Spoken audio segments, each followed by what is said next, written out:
Yo, what up? This is Billy. I'm back. I said I'd do some more videos more frequently. Here I am. And I want to talk about choice a little bit more. Choice part two. I think we're all more powerful than we know. I think we're all more powerful than we've been taught. And the world conforms around our choices. And I feel like over the course of a long life, which I hope we all get to experience and enjoy, I think over the course of a life, we get something like around 50% ownership, co-creation credit on this world, on this experience that we're having. Sometimes I like to imagine myself in the future. I think about a future version of me. When I do that, I try to think about, like, what does that person need? I think of it like a relay race. I'm running, I'm trying to meet this future version of me. That future version of me needs me to be running towards him. The future is coming. Time doesn't stop.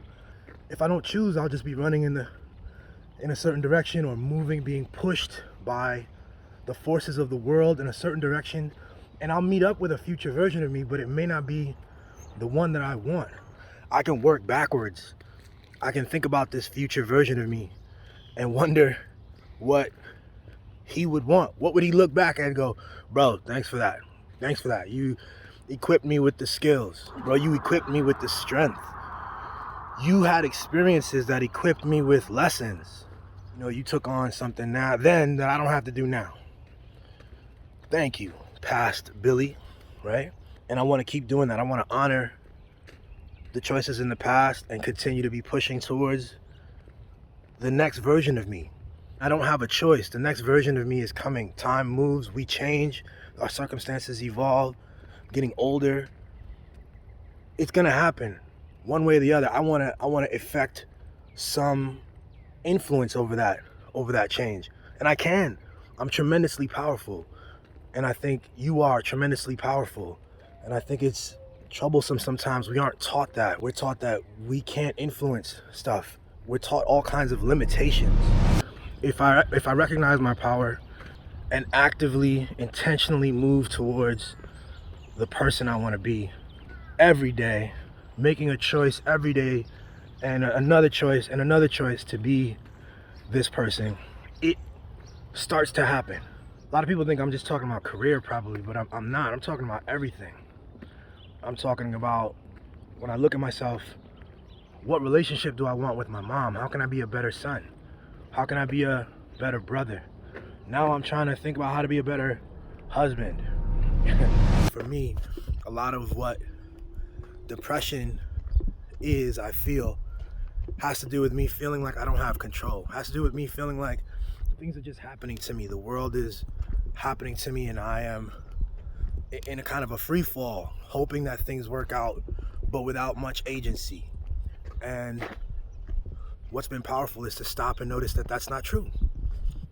Is to find the choices that are available to me.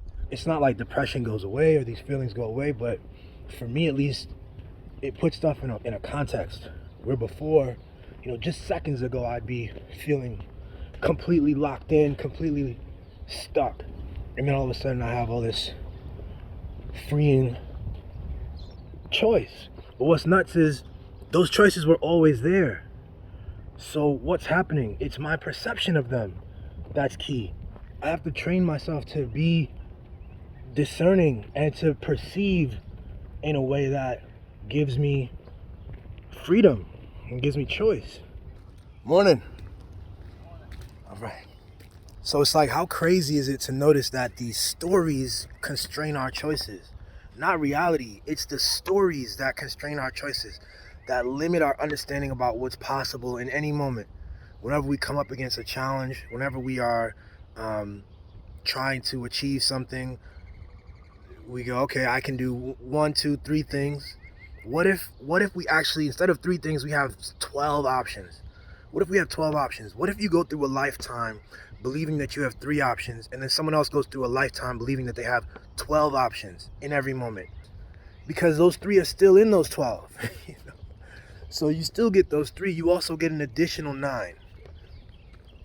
And I'm picking random numbers here, but you get the point. You want to be the person that has access to 12 options. so that then you can go back and pick your one on your terms. That's how I see it. I'm old enough to remember when the color pink was something that men shouldn't wear. Like, for real, for real. It wasn't enforced. The law wasn't, the police weren't gonna get you for wearing pink, but you could get heads turning in certain rooms by wearing pink. There were assumptions that people would make about you. You have a right to wear whatever color you want, trust me. I'm not telling you to wear pink, I'm not telling you to wear any color. But I wanna just suggest this. When I choose to not wear pink, I wanna do it from a place that's self-derived. I want it to be because of a choice I made, of my own assessment of my own style and wardrobe and what I wanna wear. I don't wanna be constrained and making that choice reflexively because my grandfather says that it's gay. Old ideas about stuff that I inherited from other people, external sources. You know, you're committed to a story that may or may not serve you, you know? I think there's some people who will never wear pink, and that's fine. That's fine. But again, it's gotta be your choice. The point is, I picked pink because it's an obvious one. I think 9 out of 10 people realize how silly that is. But how else does that show up in our lives? How else does this external pressure, these external forces show up in our decisions, in my vision of the world, in my value system about what's right and wrong and good?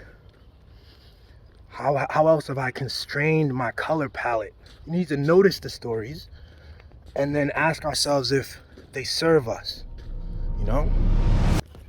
So anyway, choice is crazy. We have them. We have loads of them. They exist all of the time. And I think being intentional about them and shedding the stories which limit our choices is crazy. Understanding ourselves so that we can make our own choices makes us unlimited. We are insanely powerful. All right, that's all I got today about choice, yeah. Tell me what you think. I want you to know I come from love, and I want to see us co-create a better world, and I know that we can. Peace.